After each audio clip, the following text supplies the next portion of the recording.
गाउँले जीवन माया प्रेम र परम्पराको झल्को दिने सुखी माया बोलको मौलिक ठाडो भाका सार्वजनिक। के भनेर गाउनी मलाई गीत आउनी शरण परे देउताको।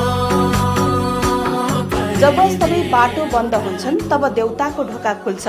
यही भावबाट सुरु हुन्छ सुखी माया बोलको नयाँ गीत। जीवनमा अप्ठ्यारो आइपर्दा मानिस अक्सर देवताको शरण पर्ने गर्छन्।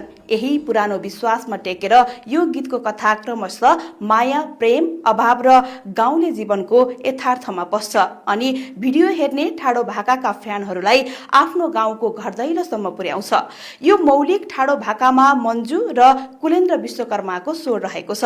ठाडो भाकामा मन्जुको स्वर परिचित छ, तर संयोग गीत गाइसकेका चर्चित दोहोरी गायक कुलेन्द्रको स्वरमा भने ठाडो भाका त्यति धेरै सुनिँदैन। त्यसैले ठाडो भाका